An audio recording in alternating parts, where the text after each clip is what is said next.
listening to PetLifeRadio.com.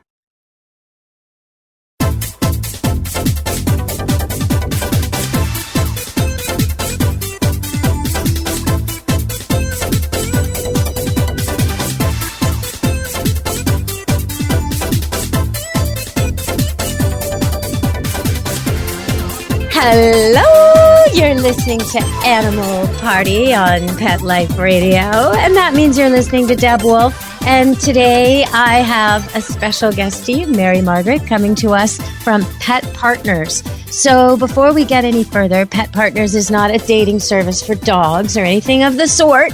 It's actually this really cool course you can take that teaches you how to read your dog's language, how to communicate so much better with your dog. So welcome to the show, Mary. Thank you. Thanks for having me, Deb. Tell us about this course. Why does a person need to take this course? Well, Pet Partners believes really strongly that whether you're a therapy animal team or just a responsible pet owner, one of the best things that you can do for your animal's welfare and happiness is to be able to read their body language. And canine body language is really important. You want to be able to support your animal so that your animal has a trusting relationship with you, and they'll be more willing to do the things you ask them to do if you're willing to listen to what they're saying. Okay, so I tried your course. I went online and I tried it, and I was a little bit skeptical. I was thinking to myself as I went online, this is going to be so boring. This isn't going to work for me. I don't really need to watch this. And it flew by. I was right into it. I was so engaged. So it's a lot of fun. Was that by design? Yeah, we really wanted it to feel practical. So you'll find, it sounds like the situational thing that you're constantly presented with situations and scenarios that could really actually happen. Don't make it seem like a boring class. It makes it seem like, gosh, yeah, this could happen to me. And I want to be able to make sure that my animal is content, is relaxed. And if they're not, I want to do things to help get them back to that state. I mean, we think about how stressful our lives are as humans in the world. Now imagine it if you were a dog on all four legs looking at everybody's needs. The world is a very different place for you. And, well, you and I may realize that a guy with a leaf blower outside is just doing his job to a dog. What do they think? So we can't explain to them in words necessarily what's happening, but what we can do is watch for their reactions and then respectfully support them and always be looking out for their best interests. Pet Partners has a saying, or it's really kind of a motto for us, and we call it YAYABA, which stands for You Are Your Animal's Best Advocate. And if you are a responsible pet owner, if you're somebody who loves your animal, as I know everyone who listens to your show does, you want to be your animal's best advocate. What better way to be their advocate than to listen to what they're telling you? Sometimes that's hard to do. I've had some situations where someone's hired me to train a dog, and they think the dogs all of a sudden become aggressive. And you know what? Mm-hmm. You look at the dog, his fur's up. In this case, it was a Mastiff female. She's growling at all the other dogs that come near her. All of a sudden, overnight, this dog goes from being pleasant and happy and easygoing, go with the flow, to not wanting any dogs near her. So they bring her out thinking, okay, maybe she's matured. Maybe there's an issue. It turns out she's telling me everything hurts. She's showing me with her body language that she's in pain. So I send them to the vet, and it turned out she had a really serious condition that made it hurt when anything bumped into her, when anybody touched her. And so no wonder she was acting out and you don't want to misdiagnose something like that just because you can't read it. You can't tell that dog isn't actually showing aggressive stance. It's showing fearful stance, painful stance. And that's what I think is so key in this. I'm wondering if you can comment on that. When a person is trying to deal with a problem and they're trying to read the body language, it can be very difficult, right? It absolutely can be, and I couldn't agree with you more. I mean, really, if we think about this encompasses animal welfare in a really holistic way. There's, in my mind, a difference between caring for an animal and caring about an animal. Caring for an animal means, you feed that animal, you let them out, you do sort of what you have to do so that they survive. Caring about an animal means we really want our animals to feel happy, to feel fulfilled, to feel healthy, to not be in pain. And this is just part of that whole piece. And you're right. When you see unusual changes in behavior, particularly for an animal that that's telling you that something's up, something's changed, and it's your chance to step in there and be your animal's advocate. similarly, I also tell people who don't have a lot of experience with dogs that taking a course like this may make them feel more confident in settings where they're exposed to animals they don't know. So if I have never owned a dog, let's say, but I'm in a setting where maybe I see animals coming through on a regular basis. Like I always think about local garden centers, right? People love to take their dogs when they're going to pick out plants, the weather's getting nice. Right. And if you're someone who works there and you haven't really experienced dogs, you may not know what some of the common signals are. Now, there's people who've owned dogs all their life and they go, oh yeah, I know what that, oh, the wagging tail, oh, an open smiling mouth. And maybe you know those things, but let's assume that not everybody does. People should have the opportunity to not only, be careful of their animals' welfare, but make sure that they feel confident in interactions with different animals that they may not know. And you know what? The difference, I've had this situation where I'm pointing to a dog who's behaving in a certain way and I'm trying to identify it to the person who's there for the training lesson and I'm trying to explain it and they just don't see it. It's so hard. I'll say to them, okay, you see how that dog is standing so stiff and straight? You see how he's acting aggressive? You see how nervous he is? And they're like, no, he looks happy to me. And I'll say, you see how his tail is moving methodically back and forth, very stiff, like it's keeping a beat? I thought a wagging tail meant the dog was happy, the guy will say. And it's that kind of a discussion that is really hard for me to deal with in a quick way. They're paying for me by the minute. They want to cover every problem they've got. And that might take that person who's not that good at observational cues a lifetime to catch on to. Or they could take your course, watch it on the screen, and watch it until they get it. Repeat it until they actually can recognize the difference between the happy, excited dog wagging its tail and barking because it really can't wait to meet you, and the one that's wagging its tail and barking because it wants you to get off its property. Because there's a big difference, but not everyone can tell that, right? You're absolutely right. And, it's that combination of different signals. It's the tail combined with what the body's doing, combined with what the face looks like. It's all those things combined together. And then you think about different breeds that maybe they've got hair over their eyes, so it's hard to see what their eyes are doing. Or maybe they have a docked tail and you can't see a wagging tail easily. You're looking to combine all these different things together, and it's not necessarily easy. So, we're all on a learning curve. I've been surrounded by animals my entire life, and I still learn something new about different dogs. And it's so funny because sometimes you can see it much more easily in a dog that you don't have a relationship with or that isn't your dog than you can see it.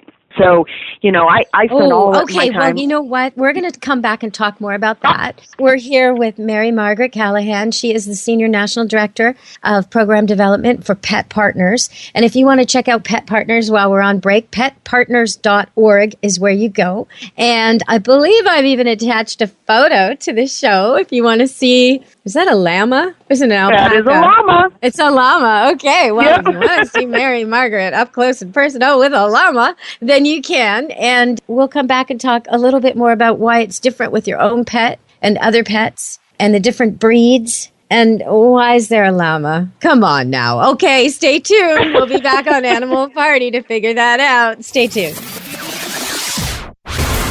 Don't leave this party before it's over because the best is yet to come. Only losers leave the party early anyway. Party on. Back in a few. It's hard to find time for your furry family member. That's where Camp Bow Wow comes in. All-day play and overnight camp, daycare and boarding for dogs. Everything is included.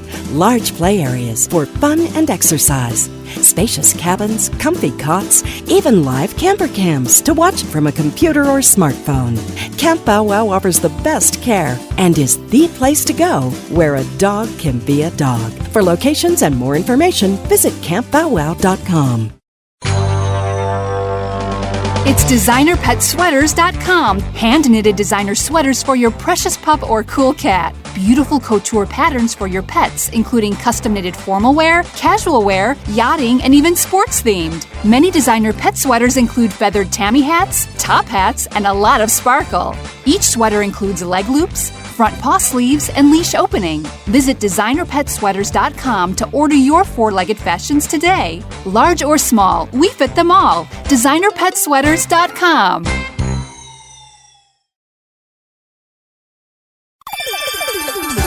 Let's Talk Pets on PetLifeRadio.com. You're inside the VIP room. With the hottest party in town. Back to the party. Let's go! Hello! You're listening to Animal Party on Pet Life Radio. And it's me, Deborah Wolf. You know me, Camp Good Dog, up here in Vancouver, where we have boarding dogs and breeding dogs. And speaking of, we're talking right now with petpartners.org, and we're talking with Mary Margaret, and she just mentioned that she's had a whole lifetime with animals, and she just learned something new. Well, me too. This week, even though I've had a whole lifetime of animals and over a decade of breeding them, this week I had a female who just wouldn't whelp her puppies. She just wouldn't. It's like one of those ladies you see at the park walking around the track when they're past their 9-month deadline and they just want the baby to come. So I just wanted her puppies to come, and she just wouldn't. I took all the wild, ruckusy dogs away so she'd have a really calm time, and that was my mistake. This dog is young and fit and full of energy, and her best friends are my wild dogs. So her husband, when I took him away, she was not very happy. She was really unsettled. The night I brought him back up, not right with her, just nearby, bang, right away starts having her puppies. She needed her man nearby. I never would have thought that in a million years. All my other females didn't want the boys around, but this one, she's really pair bonded.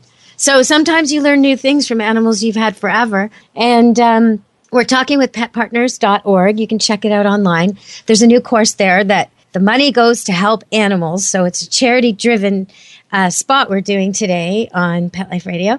And so I want you to go there and check out the course. But you're also going to learn something. Right, Mary Margaret? What are they going to learn? Well, we're hoping that you're going to learn all about canine body language and how to read body language for animals. Most of this course is sort of driven for folks who are interested in visiting with their animal as a therapy animal, but it certainly applies to anyone who has exposure to dogs. Okay, so now the different breeds. I have standard poodles and golden doodles, and I don't dock tails. But my male dogs, on occasion, I have to buy one to keep the, everybody not interbreeding, and they usually come with a dock tail. So I see the difference between a poodle with the full body to express itself, with a big long tail that can curl up over its back to look relaxed, or wag like any other dog to look happy, compared to these guys with a little stubby that they just ding, ding, ding, ding, ding, ding, ding, ding, ding, back and forth like a little Roddy or a little. So it really does change the body language. The same with the ears that are hardly there, or big floppy ones, right? So how does that make a difference when you're helping people learn? Well, I think the big thing to focus on is, like, if we think about sort of the stories you were told as a kid, or when you were young and your first exposure to animals and things like that, everybody goes, oh, a wagging tail is a happy dog. Well, as we get older, as we know more, that's not always the case. And so what we like to encourage people to do is take a look at the whole picture. We sort of think of the dog in three sort of sections, if you will, zones. So there's the head. What's happening on the head and the face? Mouth open, mouth closed. What are the eyes doing? Where are the ears going? Now, we take all of that then in context with what's the body doing. Is it low to the ground? Is it relaxed? Can you see tension? Is it leaning forward? Is it leaning back?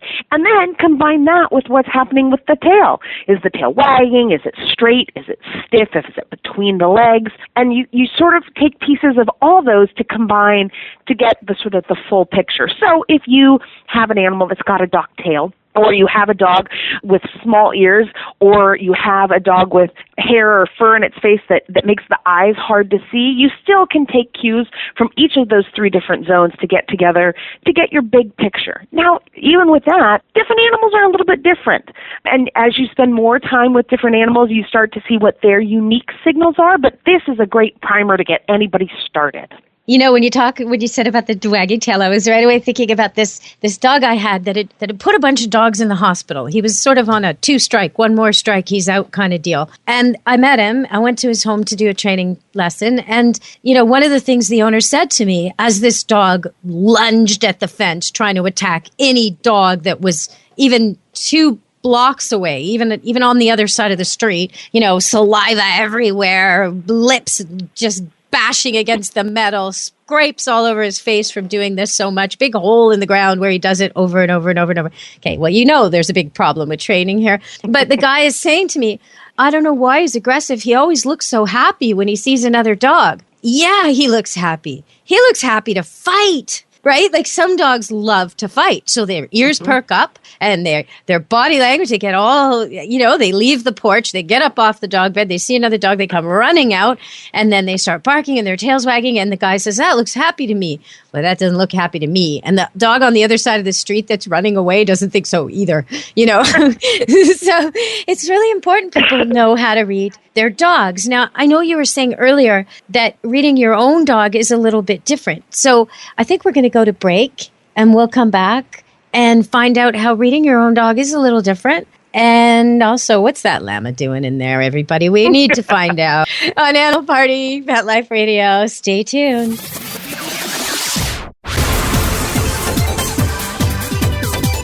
Don't go anywhere, because the best is yet to come. Stick around. I'm a U.S. Air Force member stationed overseas, and we have 3 rescued mutts. Stone Phillip was to be euthanized. There were bacteria crawling all over his skin. They called it elephant skin. It was rough, wrinkly, like a Brillo pad. He was in constant misery. DINOVITE.com. We started feeding him the Dynovite, and his skin, it's a 180 turnaround. His skin has cleared up. He's not in pain. Stone is in excellent shape today. He runs, stays slim and trim, and follows my husband around like he worships him. I would highly encourage you to get a rescue dog and start them out on Dynovite right from the beginning, and they'll make such a difference in your life. Call 859-428-1000. 859-428-1000. Or go to Dynovite.com. DINOVITE.com. Begging to hear more of your favorite show? Full episodes of all our shows are available on demand. Go to PetLifeRadio.com to fetch our entire lineup of Possum Pet podcasts. Also, dig us up in iHeartRadio Talk and iTunes. Let's Talk Pets. Live and on demand only from Pet Life Radio. Let's Talk Pets. Let's talk pets On Pet Life Radio. Pet Life Radio. PetLifeRadio.com. You're inside the VIP room. with the hottest party in town. Back to the party. Let's go. Hello. You're listening to Animal Party, Pet Life Radio with me, Deb Wolf, calling in from sunny Camp Good Dog. That's right. Sun is shining on the new Golden Doodle puppies and the happy mama. And the pond is full. And, we're talking with Pet Partners, petpartners.org, if you want to check out the courses. They've got great courses, including one that'll help you read your dog's body language. Now, how is it different? We're talking with Mary Margaret Callahan, Senior National Director of Program Development for Pet Partners. And I'm just asking her about the difference between reading your own dog and reading a stranger's. I think most people would think it was easier to read their own dog, but maybe that doesn't factor in the manipulation. I'm wondering if that's what she's going to tell us next. I don't know. Is it because your own dog is trying to put one over on you, but a stranger not so much? What's the deal with this? Well, and I won't say that it's always dependent on that. It certainly depends on you as the owner or the handler. But what I've seen time and time again, it's kind of like what you see with people with their children. Because let's face it, our dogs are like our children in many respects. We love them unconditionally. We want only the best for them, and we always want to assume they're going to do the right thing. And so people sometimes are slow to see things that they don't want to see. They don't want to see that when they take their dog in the car, it really doesn't like it because they're looking forward to doing this road trip they've always envisioned bringing their dog on with them to go camping, right? Or they don't really like a want willful to see blindness. a little bit. Mm-hmm. I think so. That's why you get certainly. these people who say, well, he's never done this before. And the whole family is shaking their head, looking at you like, yes, he has. Yes, he has. Did it yesterday. Oh, no, I don't know why he's doing this. And everybody else looks at the lady and goes, Mom, why are you lying? Because, we don't want to admit it, do we? No, and so, when you're starting to really brush up on reading body language, I think it's a great place to start is to find a friend who's got a dog. And without your dog there, just watch somebody else's dog for a while because it's really easy to be objective. It's not your dog, right? So you can look for things and look for patterns and see how an animal responds, and then transition some of those skills, that good observational skill, start transitioning it to your own pets. And you'll pick up on things. But you've got to really challenge yourself to say, no, I'm going to actually look for observed behaviors. I'm not going to jump to conclusions. We always encourage folks to talk about what they see, not about what they think the animal is feeling. So instead of saying, oh, my dog is so happy, say, oh, my dog has its mouth open, it's got his eyes wide open, its tail is wagging, his ears are up, looks happy to me, right? So instead of saying, oh, my dog must be depressed, well, what do you actually see in your dog? Well, head is down, tail between the legs, ears back. That might tell you that maybe your dog isn't as content as they could be. So looking for those really objective things instead of jumping right to the emotion is another great strategy to practice. I also find that because dogs are truly in tune with us, they're very, very empathic, this compassionate thing that they have. So I'll give you a funny example. I had this standard poodle growing up, and my parents had different attitudes about what the dog looked like when he'd come home from the groomer. My dad felt so sorry for the dog. He thought he looked just terrible. And my mom thought he looked exquisite, right? So this dog would come home from the groomer and he'd walk in the house, and depending on who he saw first, if I was the one driving him home, I'd walk in the front door, open up the door. If he saw my mom, he would puff out his chest and stand tall and prance in the house. And she would go, aren't you beautiful? No, no, no, no. And he would turn around and all this stuff. Okay, later, or if I happened to walk in and my dad was there, he would see my dad, and my dad would go, what have they done to you, buddy? Oh, poor guy, And my dog would drop his head and he'd look all sad. And it was just, oh, yeah. And both of them, by the way, would give him a cookie for the grooming, right? So it was all, he didn't give a hoot whether, if it was winter, I guess he was more comfortable furry. If it was summer, he was more comfortable shaved. But other than that, he was just milking it for the cookie. And I think sometimes, our dogs give us what they want. Like I've seen quite a few dogs who come to Camp Good Dog have a bad behavior, but if they know you're watching, they won't do it. It's just when they know you're not. Right? And you pick up your phone and pretend to be using it, and all of a sudden there they go. Oh, look, he's digging, or whatever it is, right? They know when you're watching. So I think sometimes a second pair of eyes is helpful. You being distracted or appearing to be distracted is helpful, because there's dogs who will pick a fight and then turn and smile at their owner like, wasn't me. Nope, couldn't have been me. They can be pretty clever. But, okay, so let's talk a little bit more about your course. What else will people expect to find there? Well, so talking about canine body language, and then also talking about things that you can do as the owner, as the handler, to help move your dog back to that sort of life is good thing. So in the course, we sort of break everything down kind of like a stoplight, if you will, right? That we go from green to yellow to red. And you want your dog to be in that green, life is good zone as much as they can. But the fact of the matter is, just like people, all dogs experience some level of stress at different times. You've never met a person who would say, oh, I've never been stressed out. When you have somebody who says, oh, my dog never gets stressed out, I think, well, really? Because it's natural. People experience things, and so do our animals. So when they do if they have one like that, I want to meet them, because I do, right? But you know what? It's like out of the hundreds and hundreds and hundreds of dogs I met one named Arthur Gumberoff years ago. He was in a motor vehicle accident. Everybody else ran from the scene. Not Arthur. Not Arthur. He enjoyed the spilled kibble. That's how mellow Arthur was. There are these dogs out there, right, who just cannot. I had one Vegas. He's still around. He's an old dog now. But he used to march in parades. We marched in a parade, and in front of us was Shriners in little tiny cars, and behind us was llamas, and it didn't stress him out, right? But those dogs are 1 in a million. Most dogs, they're stressed when there's thunder. They're stressed when you're stressed. They're stressed when people are fighting. They're stressed with heavy machinery.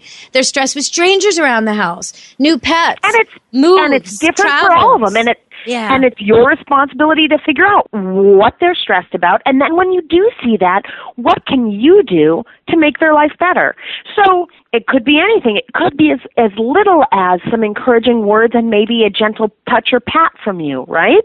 It could also be realizing that it's in your animal's best interest to change the situation, to close the window so that they don't hear the leaf blower, or to, alter something about the environment to make them more comfortable. That's what we would do if it was up to us, right? If we've got a headache and that leaf blower is driving us crazy, we would make the change. Our dogs can't always do that for themselves, so it's our responsibility as our animal's best advocate to help them out and get them back to that life is good zone. And similarly, if they go really far on the scale, so if that was like a yellow, right, I'm a little annoyed by this and I want to bring them back to green. If they get and it escalates and they're in a place where maybe they're aggressive or they're fearful, then you may make a more dramatic change. Like you may decide to leave the dog park at that moment. You may decide to do something that's a bigger change, because you don't want to put your animal in a position where their behavior may cause some negative consequences, either for them or for other people or other animals. Yeah, reading your dog is so important because they're not going to speak to you in human language. They may put thoughts in your head, but when they do that, you may not recognize it. Like, get me out of here, or I don't like that dog, or help, but you may not recognize it. So you need to recognize the really obvious body language, because even though we like to talk, that's our communication, that's not how they do it. And if you've ever seen a border collie, that's the most obvious example I can think of. When you see a border collie working sheep, you see him giving body language almost like semaphore, like they used to do in the olden days with flags. He's got specific signals for specific things that all the other border collies and blue heelers know without ever being taught or ever raised on a farm or trained, just know what it means. And all the goats and sheep and cattle and everybody else knows what to do in response to these set poses. There's a pose that looks like I'm going to lunge at you. It makes them go forward. There's a pose that looks like I'm going to stop and stand in your way. That makes them stop, right? Like there's certain set things. And dogs communicate that way with their body language, but they also communicate to each other. Two dogs meet at a dog park. They both stand as tall and straight as they can to show each other their full height. If one of them decides he's going to be submissive, he immediately lowers his head to show that he's shorter. This kind of stuff is going on all the time. And you need to be able to see it if you want to know what your dog wants. And that's basically the idea, right? Absolutely. The best way to keep your animal happy and contented and honestly safe is by knowing what they're experiencing and then being able to support them in a way that's appropriate. Okay, so people should go to petpartners.org. And how does the llama fit in? What's the deal with the llama, please? So that picture is a picture of me with Dazador, the llama. Dazador is actually a therapy llama. He and his handler, Nikki Kuklensky, out of Bellingham, Washington, go and visit in different places to provide animal-assisted activities. So nursing homes, I think, is a popular visit for Nikki and some of her llamas. And just the intelligent animal, Pet Partners registers 9 different species of animals for therapy animal work. And although I don't have a online class on llama behavior yet, it certainly still goes saying that regardless of whatever animal you have, particularly one that you may be taking out into public or you may be doing therapy animal work with, it's so important to be able to read your animal's body language. And so that was my opportunity to meet some of her animals and learn a lot about them. And I've met all sorts of different animals through Pet Partners. We have some wonderful parrots who are registered. We have miniature pigs, miniature horses, and donkeys. Yeah. Okay, horses, pigs, donkeys, dogs, llama, that's 5. Cats? Yep. Cats, yes. Cats, rabbits. 6. Rabbits, 7. Who's 8? Guinea pigs. Guinea pigs. Doing their part. Who would have thought? Guinea pigs. Okay. That's right. Doing their part. And the last, which people always go, what? You registered these animals? And I say, hey, you never know what kind of animals someone is going to find therapeutic. We do register domestic rats. Okay, so that's actually 9. You have 9 in your list. I hope you know. 9 you have to add species. it up. Yep. Okay, so all right, the llama. The llama, I understand. Maybe my listeners don't know this about llamas, but llamas like to do their business in a specific spot. So that's very handy for this sort of thing. They will wait till they get home to their specific spot and go there. So you don't have the issue all day with them. But what about the rats and the guinea pigs? Aren't they just kind of poop as they move kind of creatures? It can be harder with different species. This is true. And, so for larger animals, like I would say mini horses is a great example. Mini horses, the handlers that I've met, they have mini horses. They're very conscientious of when their animal eats and what their animal schedule is. So they plan around that to some extent. And also, oftentimes, their horses will signal before they need to go so they can excuse themselves and go outside to whatever space outside the facility that they're visiting is appropriate for them to use. Very reasonable. I teach my dogs to do that too, and I teach my dogs a word. So if I need them to go in a hurry, I can at least tell them, like, okay, it's the bathroom break time now. Guys, go if you got to. But That's so right. do This that is your with your chance. puppies. Yeah, you should. All you have to do is when your dog is going in the right place at the right time, praise him and introduce a word for it. Just repeat that each time, and before long, he'll know how to go when you tell him to. So you won't be standing there waiting for your female dog to pick just the right spot and then have to force her back in the car and go make her hold it while you drive to the next spot, right? You'll be able to tell her, hey, like now. And she'll just do it without getting upset over it. So, okay, so we went through all those animals. All right. Now, cat language is completely different than dog language. Cat body language and dog body language, it's almost different signs for different things. So if you're listening today and you're a cat lover and you want some cat body language out of me, I promise I will invite Dusty Rainbolt back on the show and we'll do an interview and we'll talk about cat body language because they're pretty cool creatures. And you can tell. You can tell when a cat's about to attack. You can tell when a cat's in a bad mood. But you got to know how to read it, just like you have to know how to read the dogs. So when people join this course, I know that some of the money gets donated. What are they helping? So Pet Partners is a national organization that believes in the power of the human-animal bond, and we register therapy animal teams to go out and visit in their community to bring happiness, joy, and the power of pets, the healing power of pets, to those folks. So the people that register with Pet Partners are volunteers, and they do things that are amazing. They share their animals and their love of animals to help increase the emotional, physical, and I would say sort of mental well-being of folks all over. So you could find Pet Partners teams in hospitals, in retirement homes, hospice settings, courtrooms sometimes. You could find them in libraries with reading programs, teaching kids to read, all different programs like that. So these folks are sharing their time and their energy to make sure that folks in their community get an opportunity to experience animals in a really positive way. It brings them well-being as well. Thank you for joining us today, Mary. It's been my pleasure, Deb. Thanks for having me. Okay, everybody. That was Mary Margaret Callahan, the Senior National Director of Program Development at Pet Partners. And if you want to hear or see more, if you want to take the class, petpartners.org. Your money's going to go help animals do good for people. And you're going to learn how to read your dog better, read other dogs better. If you've got a kid who's had a bad incident, if you've got somebody who's a little bit afraid or nervous, this is the way to go. Or you got someone who just loves it and wants to be even better at it. This is the way to go. Check it out, petpartners.org.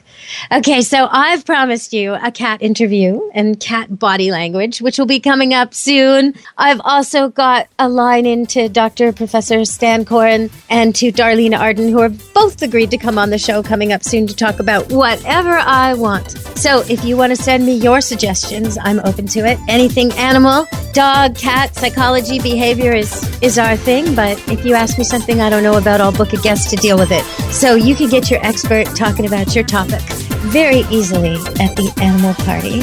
I love to have a party. We had a bit of a party with a llama today and a whole bunch of animals I didn't know. I thought it was going to be just dogs. And then we had all these others show up. So that was great. All well behaved, of course.